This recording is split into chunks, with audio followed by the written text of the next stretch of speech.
Warahmatullahi wabarakatuh.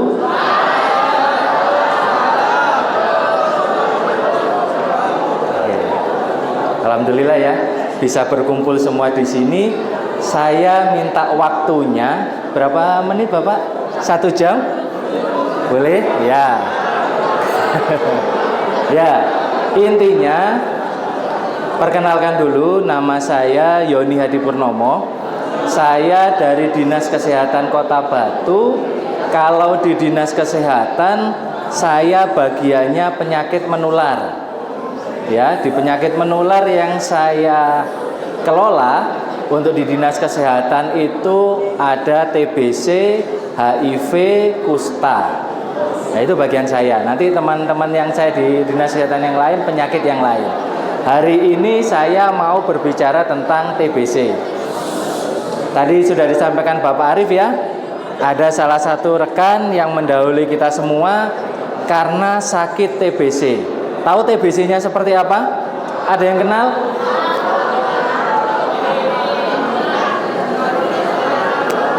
TBC-nya apakah batuk? Tahu? Ternyata saudara yang mendahului kita, itu TBC-nya gejalanya bukan batuk. Ya, TBC itu tidak selalu batuk. Ya, ternyata meninggalnya karena meningitis TBC. Artinya ada kuman TBC yang sudah nyampai ke otak, terlambat untuk ditangani, akhirnya menyebabkan meninggal. Itu yang terjadi. Jadi bukan TBC yang cuma tinggal di paru-paru. Nah, bagaimana ceritanya TBC itu bisa sampai ke otak? Nah, kita lihat dulu dari awal ya. TBC kan tahu semua ya. Gejala kalau sakit TBC rata-rata gejala utamanya adalah batuk. Mungkin next.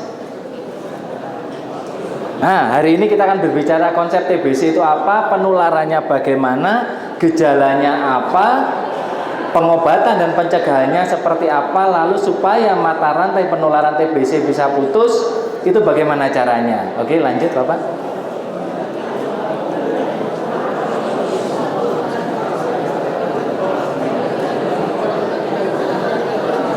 Oke.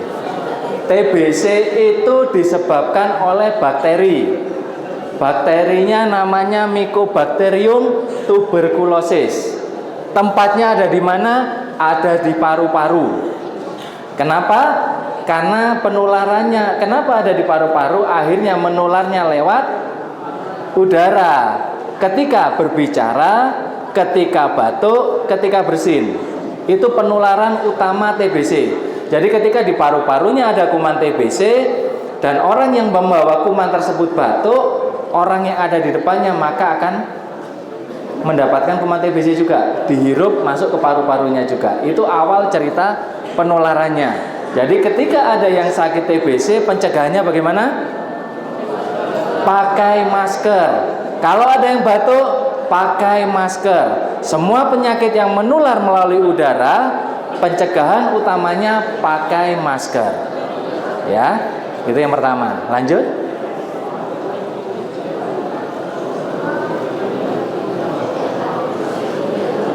Pakai spasi ya. Oke. Misalnya saya di sini sakit TBC, saya ngomong dengan adik-adik semuanya, apakah semua yang ada di sini akan sakit TBC? Saya batuk di depan sini, apakah semuanya akan tertular sakit TBC? Yakin? Yakin? Kalau saya mendekat batuk ke sini, apakah sini pasti sakit TBC? Jawabannya bisa jadi. Ada 3 hal yang terjadi ketika adik-adik semuanya nanti ketemu dengan orang sakit TBC. Yang pertama, ketika daya tahan tubuh baik, ada kuman masuk ke dalam tubuh, kumannya langsung dibunuh, tetap sehat, tidak jadi sakit TBC. Yang kedua, kalau daya tahan tubuhnya rendah, ada kuman yang masuk, kumannya tidak bisa dimatikan, akhirnya akan menjadi sakit TBC. Yang bahaya yang di tengah-tengah, kuman dan daya tahan tubuh sama-sama kuat. Apa yang terjadi? kumannya akan tetap ada di dalam tubuh, tetap tertidur di sana, menunggu kesempatan daya tahan tubuh adik-adik suatu saat turun, kumannya menjadi aktif dan menyebabkan sakit TBC. Itu yang terjadi. Nah, kuman yang tertidur tadi itu kalau dibiarkan, dia tidak ada gejalanya, tidak muncul gejala, tidak menyebabkan sakit, tapi di dalam tubuhnya ada kuman. Nah, kuman tadi bisa jadi suatu saat ikut ke dalam darah, nyantol ke tulang, jadi TBC tulang. Nyantol ke kulit, jadi TBC kulit. Nyantol ke otak, jadi TBC otak, seperti saudara kita yang sakit tadi. Itu cerita awalnya. Jadi ceritanya, yang sakit tadi ketemu dengan orang sakit TBC, kumannya diam di dalam tubuh, kumannya ikut peredaran darah, masuk ke otak, menyebabkan TBC di otak. Nah, itu yang terjadi. Jadi ada TBC aktif itu jika daya tahan tubuhnya lemah, TBC-nya menang, jadi sakit TBC. Kalau bukan TBC berarti kumannya sudah tadi ya berhasil dihilangkan. Infeksi laten TBC, laten itu berarti kumannya tidur di dalam tubuh. Itu yang jadi catatan. Ya, itu 3 hal yang terjadi. Nah, sekarang TBC aktif dulu. Mungkin berikutnya. TBC aktif itu bisa dikenali dengan gejalanya. Oh, lanjut.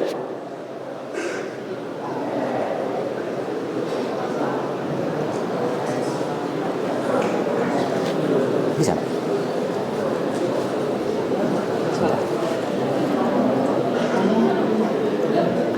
Oke.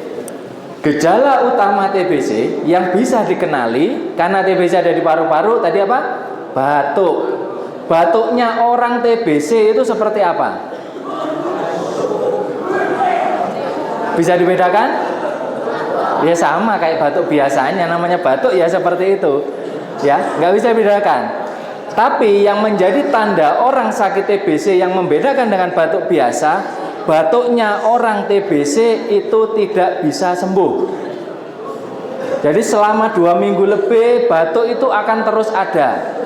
Meskipun cuma terasa gatal saja di sini, diminum obat batuk, misalnya dia batuk, minum obat batuk, batuknya mereda. Itu bukan berarti batuknya hilang, batuknya hanya ditekan dengan obat. Minum obatnya selesai, muncul batuk lagi. Minum obat lagi, batuknya hilang lagi. Minum obat lagi, muncul lagi. Itu juga harus waspada. Artinya, batuknya sebenarnya tidak pernah hilang, hanya ditekan dengan obat. Jadi ketika ada yang batuk terus-terusan, sering kali batuk, 2 minggu batuk, sembuh, batuk lagi, sembuh, batuk lagi, sembuh, itu waspada. Jangan-jangan TBC. Ya, batuknya pun tidak harus selalu yang batuk terus-terusan. Bisa jadi ada rasa gatal di tenggorokan saja, tapi rasanya nggak pernah hilang. Itu gejala khas kalau sakit TBC. Itu bisa jadi, gitu ya. Kadang kalau batuk terus-terusan ada darahnya.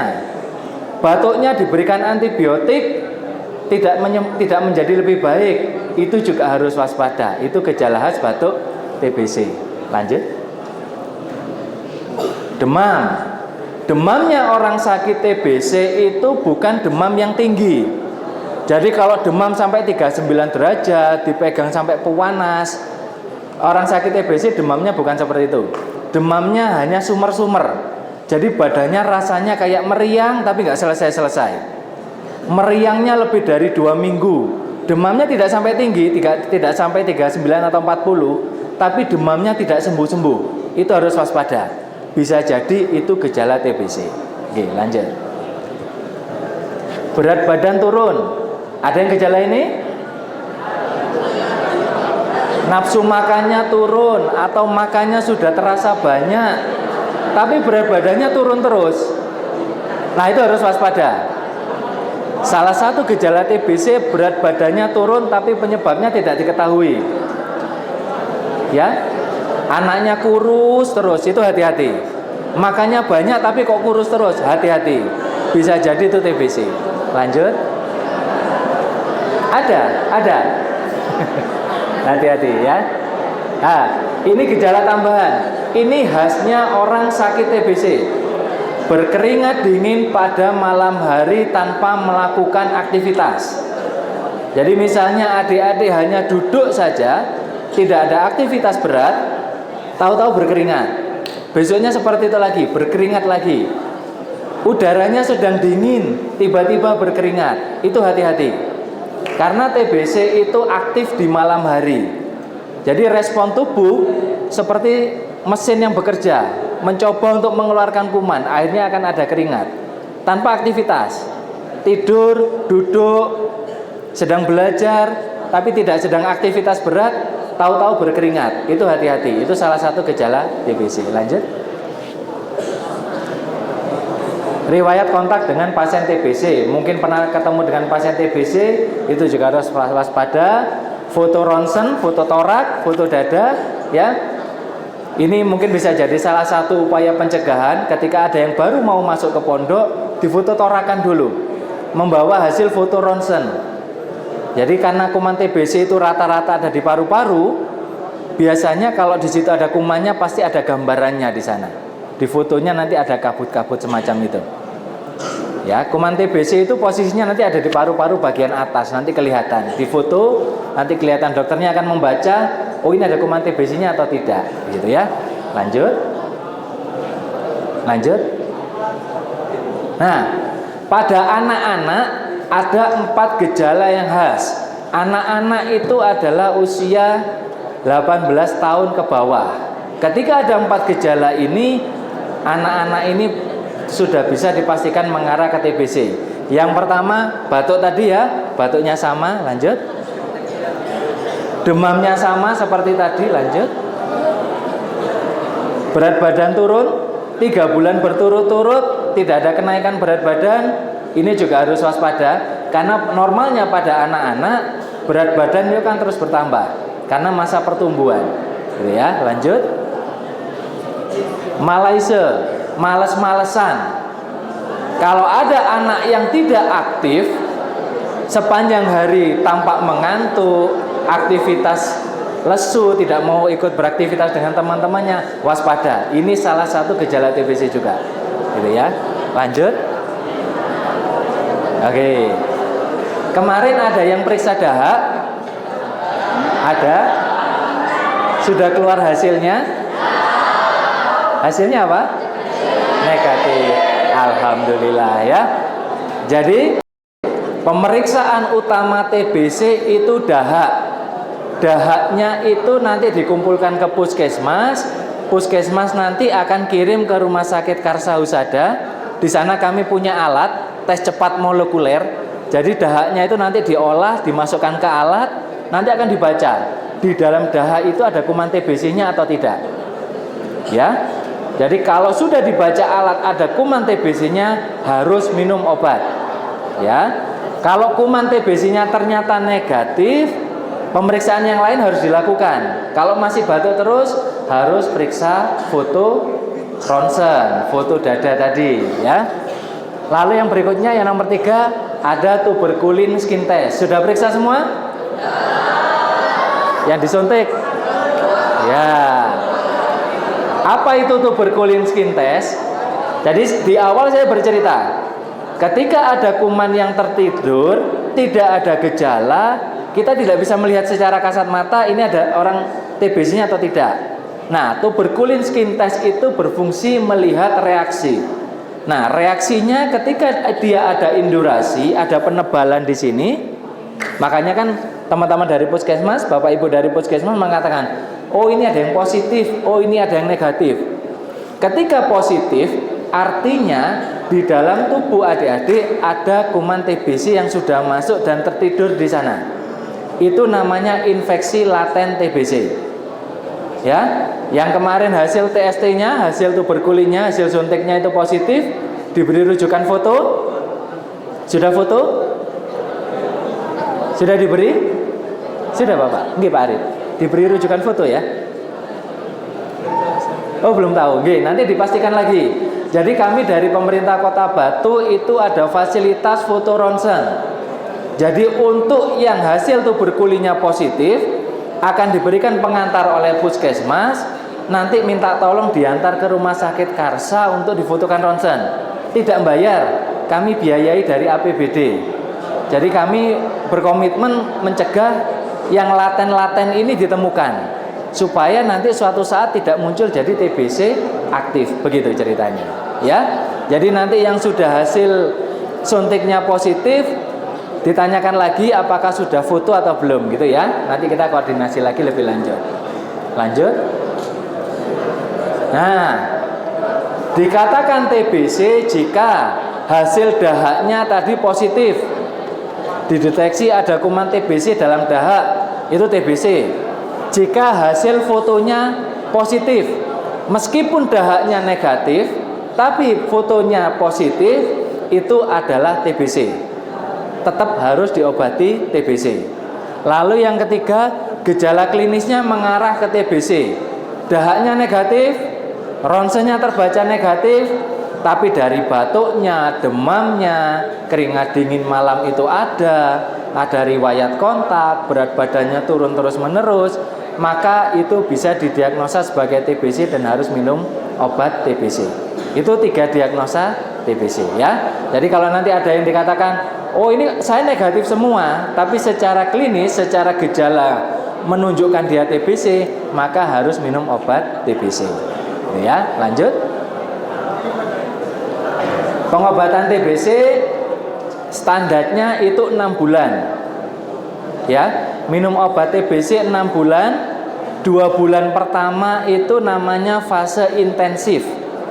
Ya, 2 bulan pertama ini adalah fase di mana kuman aktif dibunuh. Jadi nanti misalnya suatu saat, semoga tidak ada, kalau tempat lain ada, misalnya ketika ada yang sakit TBC, selama 2 bulan pertama itu harus penuh pakai masker. Karena kenapa? 2 bulan pertama ini fase kuman aktif dibunuh. Seorang itu masih bisa menularkan TBC. Nanti ketika 2 bulan selesai minum obat, sudah diperiksa dahak ulang, hasilnya sudah negatif, maka tingkat penularannya sudah hampir tidak ada. Ya, jadi 2 bulan pertama ini kuncinya. Kuman aktif dibunuh di 2 bulan pertama. Nah, obatnya harus dilanjutkan sampai 6 bulan. Kenapa sampai 6 bulan? 4 bulan sisanya ini adalah membunuh kuman-kuman yang tersisa. Jadi jangan sampai kuman aktifnya dimatikan, kuman yang tertidur dibiarkan. Karena nanti yang tidur ini bisa bangun lagi jadi TBC lagi, bisa kambuh lagi. Makanya pengobatan kalau sudah TBC 6 bulan harus penuh minum obat sampai selesai. Meskipun badannya sudah enak, gejalanya sudah tidak ada, minum obatnya harus penuh sampai 6 bulan. Itu kalau sakit TBC. Gitu ya. Lanjut.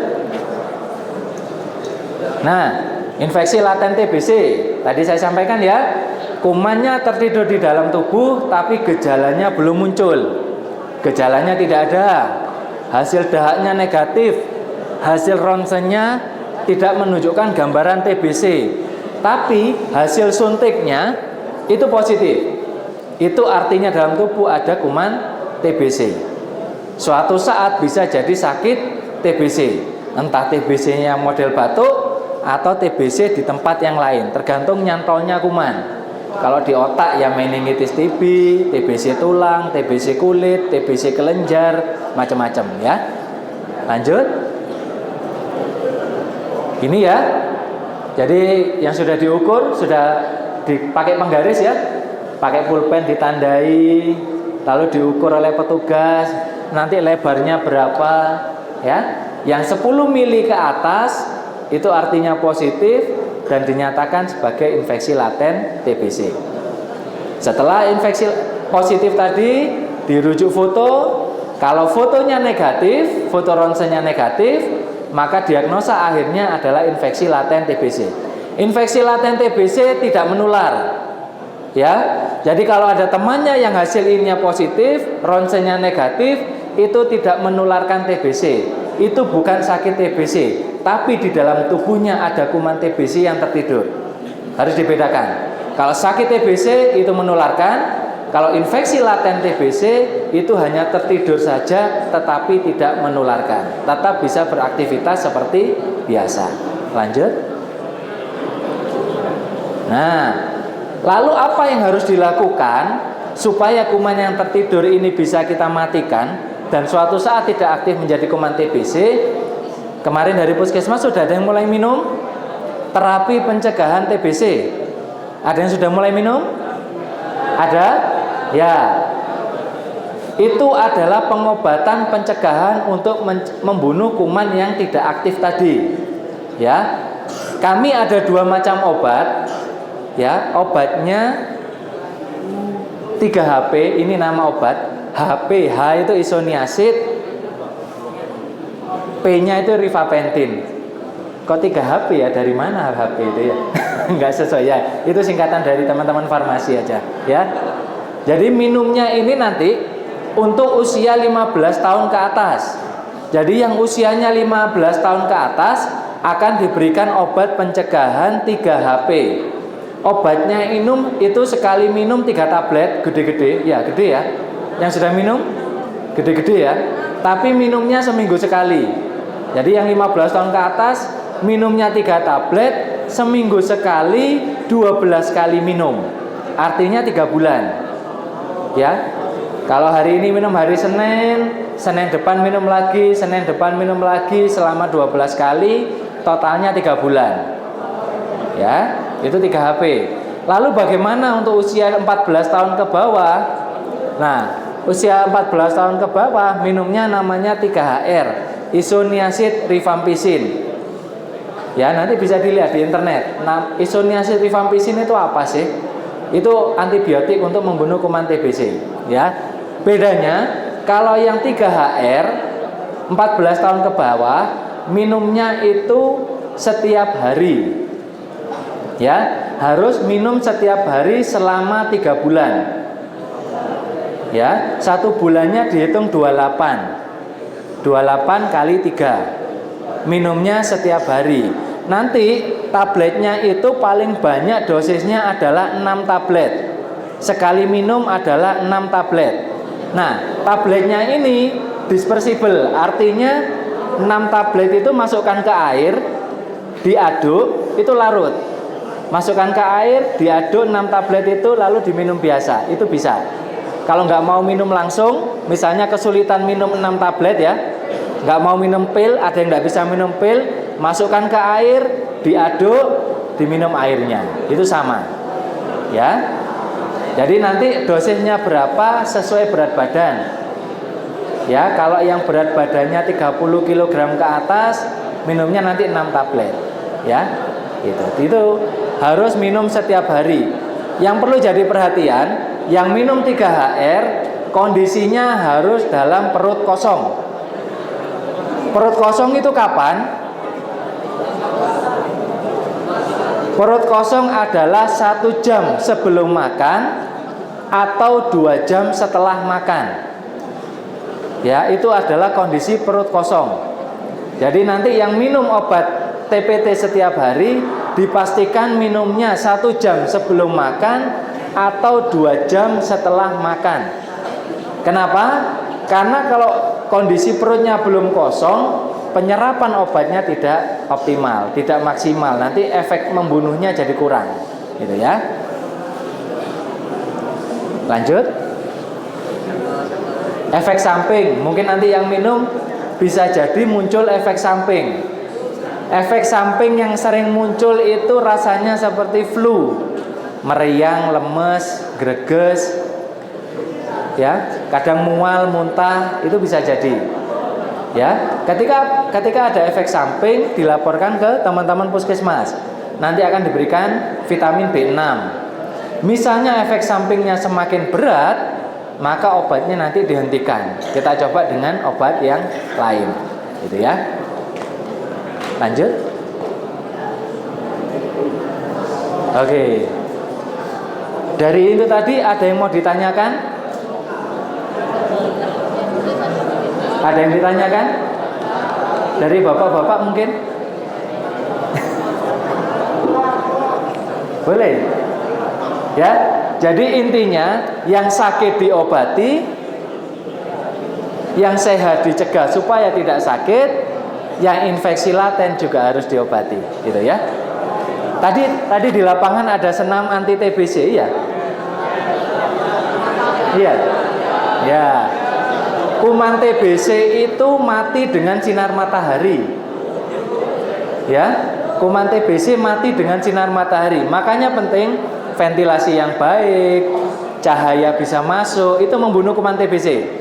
Ya, tapi kalau sudah masuk ke dalam paru-paru dan jumlahnya sudah cukup banyak, nah itu mau berjemur juga tidak bisa, harus minum obat. Gitu ya. Ini semuanya mau diperiksa? Ada yang tidak mau? Harus mau ya. Jadi prinsipnya TBC itu semuanya harus diperiksa. Nanti tahun depan ketika ada santri baru yang masuk, harapannya ada screening di awal. Kalau dari kami menyarankan pendaftarnya itu bisa foto ronsen dulu. Jadi membawa hasil foto ronsen. Jadi nanti bisa dilihat dia ada gambaran TBC atau tidak. Kalau memang ada gambaran TBC, baiknya diobati dulu. Karena nanti ketika sudah kadung masuk di sini ada TBC aktif, pencegahannya akan lebih sulit nanti ya. Nanti yang sudah minum obat pencegahan harus minum sampai habis, harus minum sampai selesai. Jangan sampai putus di tengah-tengah. Karena resikonya nanti jadi kuman aktif, gitu ya. TBC itu kalau dibilang berbahaya, berbahayanya itu ketika kena organ yang lain. Kena di otak, kena di ginjal, kena di kulit, kena di kelenjar. Itu berbahaya di sana. Di aktivitas juga menjadi susah kan? Ketika kita batuk terus-menerus, konsentrasi belajar juga akan susah, kan seperti itu. Ya. Ada pertanyaan? Jelas? Jelas? Dari Bapak? Kok ikut ditanya gitu. Monggo Pak. Ada pertanyaan? Boleh, silakan. Tanya apa saja boleh. Mau tentang pengobatannya, mau pencegahannya, mau apapun boleh. Tentang TBC, seputar TBC, silakan. Monggo. Bapaknya dulu, monggo. Habis ini ya.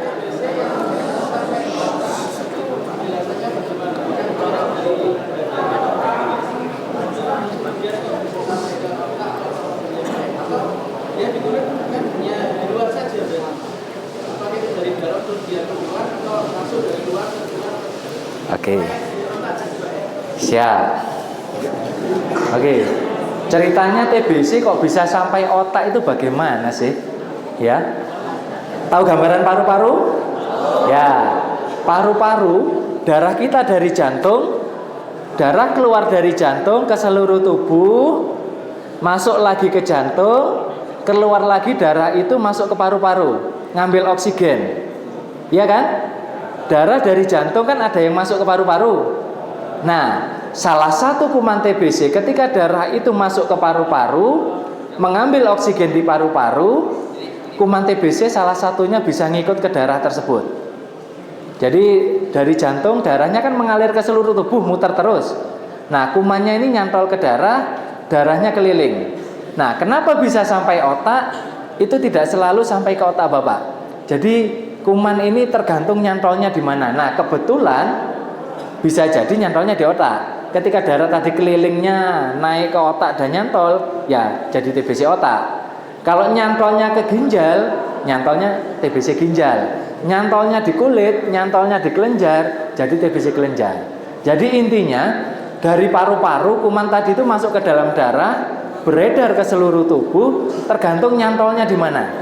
Nah, itu kita tidak bisa menentukan. Tidak selalu di otak, tidak selalu di kulit, tidak selalu di tulang. Ya, itu tergantung saja. Tergantung kumannya nyantolnya di mana. Jadi nggak mesti. Teman saya ada yang TBC tulang, tidak ada gejala apa-apa, tulangnya tahu-tahu satu ruasnya keropos, lepas, diganti besi, diganti plat. Itu bisa jadi seperti itu. Itu nyantolnya begitu.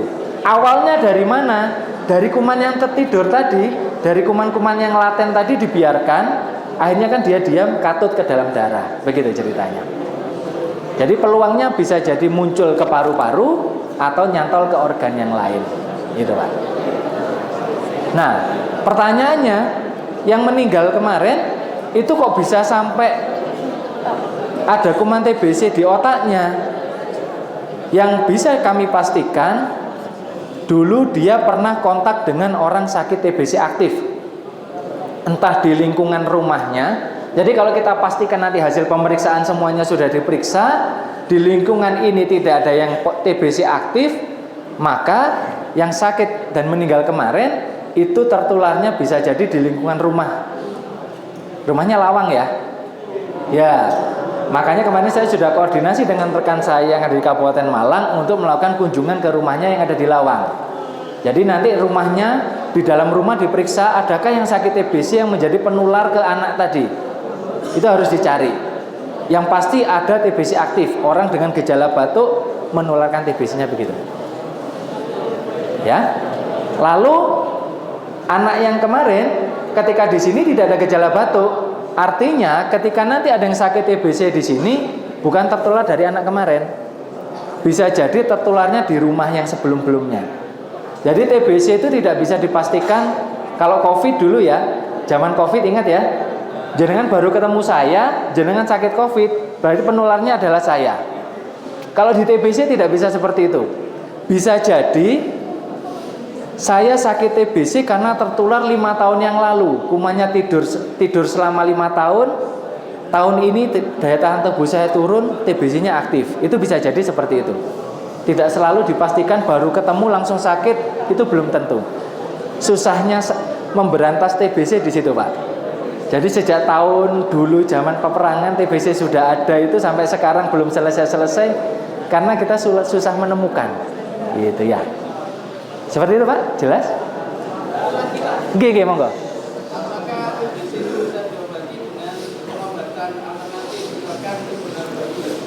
Oke, apakah TBC bisa diobati dengan pengobatan alternatif?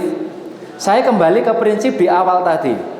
Ketika kuman itu baru masuk dan daya tahan tubuh kita kuat dan sampai bisa membunuh kuman, ya. Pengobatan alternatif berarti kan fungsinya meningkatkan daya tahan tubuh kok Pak, iya kan? Nah, ketika daya tahan tubuhnya meningkat sampai tinggi dan bisa membunuh kuman, maka bisa.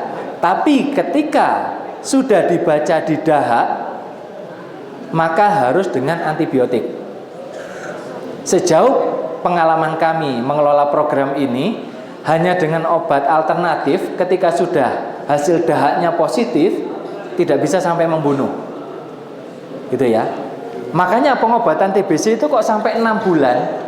Kalau sampai kebal obat itu minum obatnya ada yang sampai 2 tahun. Dan itu belum tentu sembuh. Karena karakternya kuman TBC itu seperti ada lapisan lilin di luarnya. Antibiotik biasa, jangankan obat tradisional, antibiotik biasa, amoxicillin yang jenengan minum biasanya itu kalau batuk pilek ya, amoxicillin, apa yang ada di toko-toko itu nggak bisa membunuh kuman TBC. Dalam satu kapsul obat TBC, antibiotiknya ada 4. Jadi untuk membunuh kuman TBC itu antibiotiknya ada 4 macam. Dalam satu tablet gede merah, itu antibiotiknya isinya 4 untuk membunuh satu jenis kuman. Nah, kalau sampai kebal yang 4 ini, antibiotiknya bisa jadi sampai 6, bisa sampai 10 macam sekali minum. Gitu. Makanya yang bisa saya sampaikan, pengobatan tradisional itu bisa dilakukan ketika itu fasenya masih tahap awal, jumlah kumannya masih sedikit, belum terbaca dalam dahak. Gitu Pak ya. Di dahaknya belum ada hasil positif TBC. Itu masih bisa membantu. Mungkin masih di paru-parunya masih ada gambaran sedikit, masih bisa.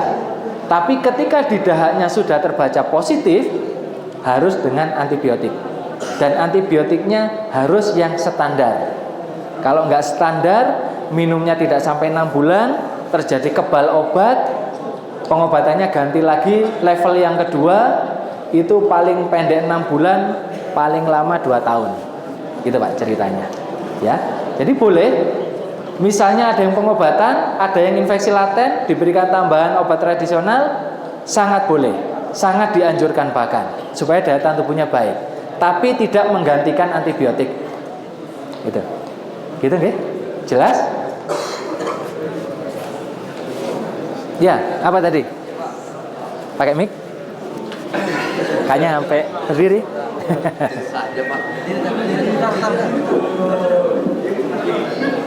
Ya, berdiri. Namanya siapa? Langsung aja Pak pertanyaan Pak ya. Iya, langsung. Kan di pondok ini sudah banyak yang terpapar nih Pak ya. Iya. Alangkah baiknya kita balik ke rumah masing-masing apa tetap di sini?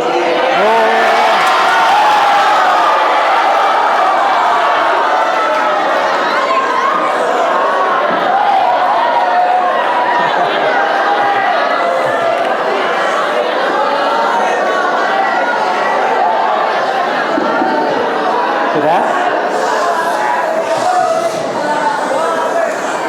Oke. Saya jawab ya. Saya jawab ya. Tadi memperhatikan tidak? Memperhatikan tidak? Terpapar TBC bukan berarti sakit TBC. Itu kuncinya. Ya. Kalau hasil tuberkulinya positif, itu bukan sakit TBC dan tidak menularkan. Ya. Tapi di dalam tubuh ada kuman TBC yang bisa sewaktu-waktu aktif. Ya. Jadi meskipun terpapar, meskipun tuberkulinya positif, ya tetap ada di sini lah. Ya. Enggak perlu pulang, tetap ada di sini, dilanjutkan ya.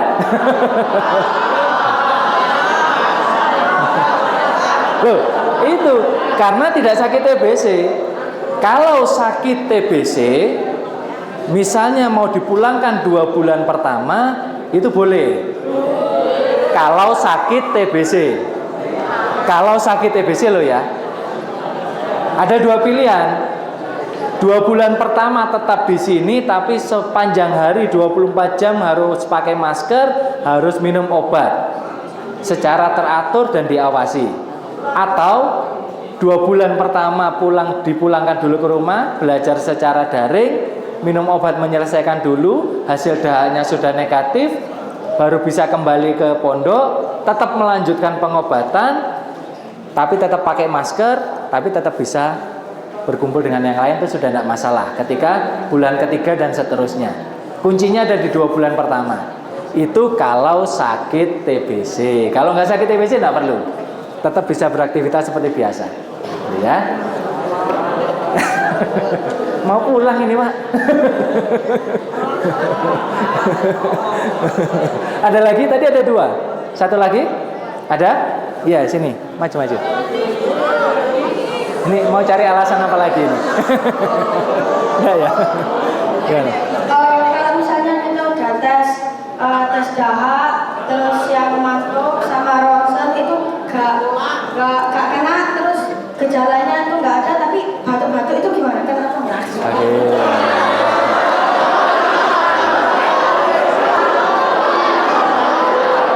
Oke. Sik ngeyel kayaknya nih ya. Oke. Batuk itu apa sih? Sebentar, dengarkan dulu. Dengarkan. Batuk itu apa? Ada yang tahu? Ada yang bisa menjawab? Sini. Bentar.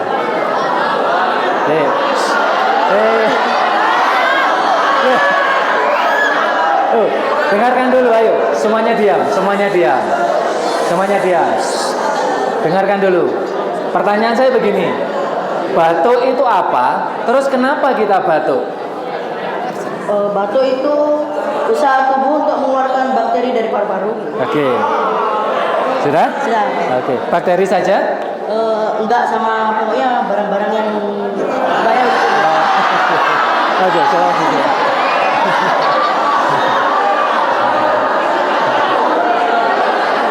Oke. Ayo didengarkan dulu. Ya. Jawabannya betul ya. Batuk itu adalah usaha tubuh mengeluarkan benda asing. Benda asing bisa bakteri, bisa kuman, bisa kotoran, bisa makanan yang menyumbat ke saluran nafas atau pencernaan. Itu batuk. Yang jadi saya percatat di sini, batuk itu salah satu gejala TBC. Tapi batuk tidak selalu TBC. Ya, bukan semua batuk itu TBC, enggak. Tapi TBC salah satu gejalanya batuk. Apakah semua TBC batuk? Tidak. Salah satunya saja itu gejala batuk. Ya. Bisa jadi saya sakit TBC tapi tidak batuk, bisa. Saya batuk tapi bukan TBC, ya bisa. Makanya cara menentukan sakit TBC atau tidak yaitu tadi harus dengan periksa dahak, periksa foto ronsen, periksa tuberkulin skin test. 3 itu. Ya, jelas. Ada lagi yang mau ngeyel? Ya, sini.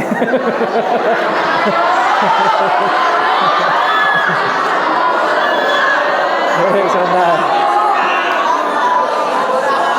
Ini semangat sampai boleh pulang gitu lah. Untuk pertanyaan saya, jika memang TBC laten tidak menular, apakah diperlukan mengisolasikan santri untuk tetap di pondok? Karena kami setiap Jumat itu memiliki kegiatan diperbolehkan jogging. Namun untuk kali ini diisolasi, apakah itu keputusan yang salah atau diperbolehkan?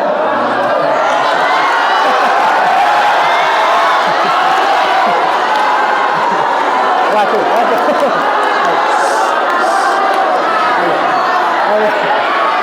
Sebentar. Oke, sebentar. Ayo sebentar. Didengarkan dulu. Ayo, jangan ada yang bersuara. Oke. Kenapa kemarin sampai diisolasi? Kenapa sampai ada tindakan diisolasi? Karena kemarin itu pencegahan pertama. Ya, karena semuanya kan belum diperiksa.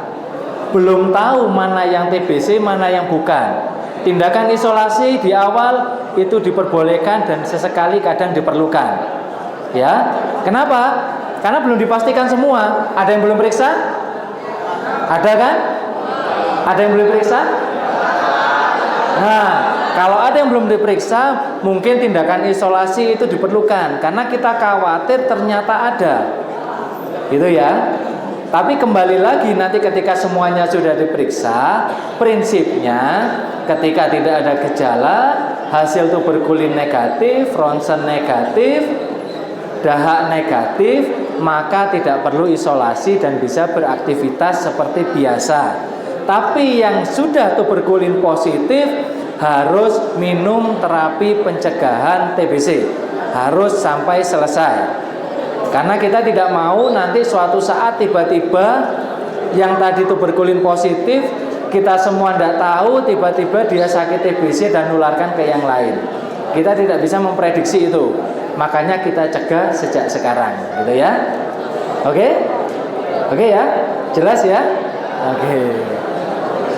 Ada tanggapan dari bapak-bapaknya? Enggak ya? Ada lagi? Cukup? Cukup? Cukup ya? Oke. Jadi pesan saya itu tadi, ayo jaga daya tahan tubuhnya, ikuti arahan-arahan yang ada di pondok. Semua aktivitasnya itu bisa membantu meningkatkan daya tahan. Ya, aktivitas belajar yang baik, aktivitas fisik yang cukup, makan yang cukup, istirahat yang cukup, semuanya upaya meningkatkan daya tahan tubuh. Itu semua diikuti.